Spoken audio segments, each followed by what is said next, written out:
Tout de suite, c'est-à-dire.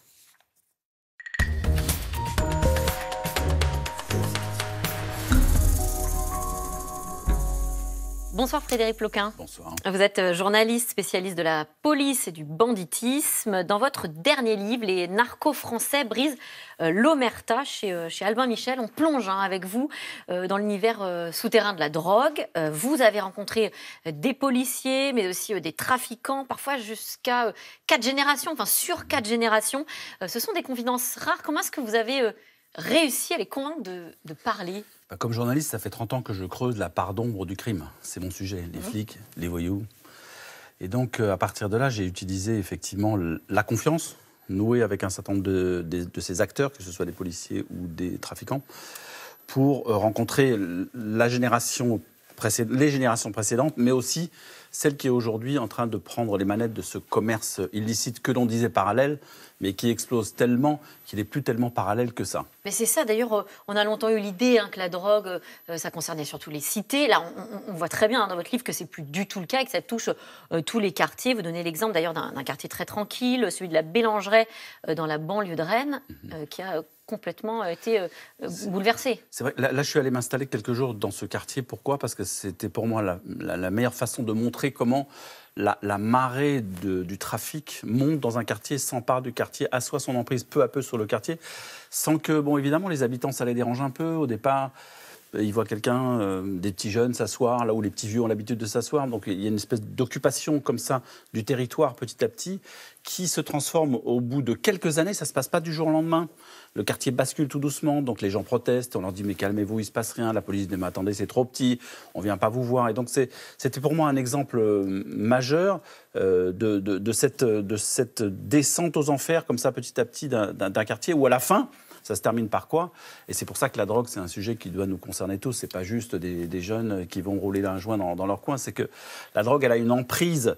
Elle assoit son emprise sur les quartiers. Elle assoit son emprise sur les gens. Elle prend en otage un certain nombre de quartiers qui sont transformés en supérettes de la drogue. Et vous avez dans ces quartiers ce qu'ils appellent les nourrices. C'est-à-dire, en gros, les trafiquants qui mettent un peu le couteau sous la gorge de quelques personnes âgées ou handicapées ou en difficulté sociale et qui leur disent, bon, maintenant, t'es gentil, mais ton appartement, tu vas nous donner un double des clés, on viendra quand on veut, on va entreposer chez toi la cam ou le pognon, on va même venir chez toi pour faire les barrettes, etc. Et donc la drogue fait bien d'autres dégâts que les simples dégâts de santé sur les adolescents. Et alors, vous suivez différents trafiquants, différents dealers aussi, et on découvre des dealers extrêmement jeunes, parfois presque encore des enfants, qui vous expliquent finalement très calmement, très posément, pourquoi ils ont fait le choix de ce trafic-là, souvent très tôt. Moi, ce qui m'a le plus surpris, c'est que finalement, quand ces jeunes trafiquants me racontent leur vie, on a l'impression qu'ils sont dans une normalité totale. C'est-à-dire que pour eux, le deal, cette vie qu'ils ont choisie, c'est un choix, ils auraient pu faire autre chose, mais ils ont fait ça. Et ce qui m'a le plus étonné, c'est qu'ils l'assument totalement, ce qui signifie, on peut en déduire que dans leur tête, quelque part, ils ont gagné la guerre, ils ont gagné la bataille, ils contrôlent le territoire, ils sont suffisamment tranquilles pour me recevoir, moi, journaliste, et me dire, bon, oui, et raconter comment... Parce qu'ils vous parlent vraiment Absolument. De façon assez facile, vous racontez ça. Et là la leçon de l'histoire, c'est qu'aujourd'hui, on a aux commandes donc, vraiment une génération de très jeunes, mais c'est à la différence des voyous d'avant, des voyous qui tenaient le marché de la drogue et qui importaient des tonnes de cannabis du Maroc ou de cocaïne de la Colombie dans les années 80, 90, 2000. Là, à l'époque, c'était des gens qui avaient une autre vie avant. Ils avaient été braqueurs de banque, ils avaient été racketteurs, ils avaient tenu des boîtes de nuit. Et ils étaient passés à la cam parce que la cam, tout d'un coup, c'est devenu l'Eldorado total pour les voyous. Et là, c'est pas le cas. Et là, ils ont appris leur métier très jeunes. Ils n'ont pas fait un autre métier avant. Parce que on fait de l'argent facile ? Parce qu'ils ont grandi dans le quartier, qu'à un moment donné, il y a les grands frères qui tenaient. En fait, voilà, la drogue est tellement bien installée que de génération en génération, on se transmet les points de deal et on se transmet le savoir-faire. Et donc, les plus âgés recrutent le plus jeune. Et ceux que j'ai rencontrés, que je fais parler là, ont commencé à 12 ans. À 12 ans, avec Chris, par exemple, qui vous dit « Mon père, il se cassait le dos, il allait sur les chantiers. Moi, je bosse juste en bas du hall, je donne des doses et je fais plus que lui, comprendre beaucoup plus d'argent que lui. Vous dites que certains guetteurs mineurs peuvent toucher jusqu'à 3 000 € par mois. Sans payer d'impôts. Sans payer d'impôts. Sans retenue à la source. Mais sans avoir de retraite non plus. Et sans cotiser pour la retraite non plus. Mais eux, alors là, la retraite, je vous rassure, ils ne voient pas forcément aussi loin. Ils se voient faire une carrière. Par exemple, ce jeune, quand je le rencontre, il a 16 ans, ça fait déjà 4 ans qu'il est dans le deal. Ces petits patrons, localement, ils ont 20 ans. En gros, ils tiennent les petits patrons. Attention, ce n'est pas des petits patrons cool et sympas. Si tu es en retard de 5 minutes sur le point de deal le matin, tu vas à la cave et on te donne des coups dans les jambes. C'est pas non plus si cool que ça. Mais lui, son rêve, c'est pas la retraite, c'est à un moment donné, peut-être, de prendre un flingue, une arme, d'avoir, comme il dit, les couilles, parce que c'est un mot qui revient beaucoup dans le vocabulaire. Vous parlez du langage, du champ lexical aussi très viriliste. Voilà, viriliste. Et peut-être de mettre une balle dans la tête du patron et prendre sa place. Ce qui explique les règlements de compte à gogo. Alors, vous écrivez effectivement qu'il y a certains codes qui ressemblent à l'économie officielle. On croise sur le marché de la drogue autant de PME florissantes que de PME qui tirent la langue ou de distributeurs millionnaires et de petites mains qui triment. La grande différence quand même avec une entreprise normale, c'est l'argent sale. Des millions et des millions d'euros, 4 milliards par an qu'il faut bien blanchir.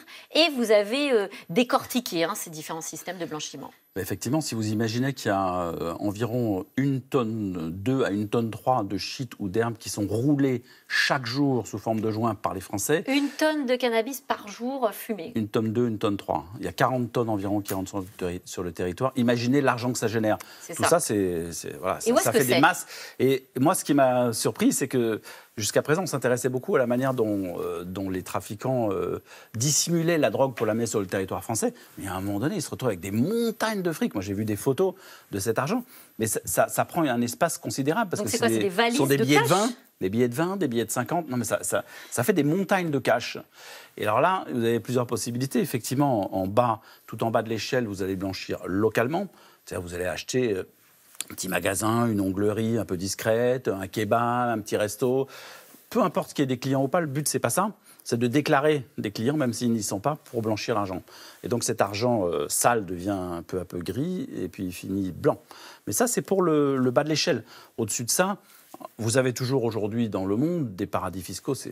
Officiellement, on lutte contre les paradis fiscaux. Vous dites que dans la réalité, c'est loin d'être... Comme dit un des policiers, c'est pour occuper Mémé et ses hortensias. Parce que dans la réalité, c'est pas ça. Je veux dire, aujourd'hui, vous arrivez à Dubaï avec 1 million d'euros en espèces, dans n'importe quelle île des Caraïbes où il y a plus de banques que d'habitants, avec autant d'espèces.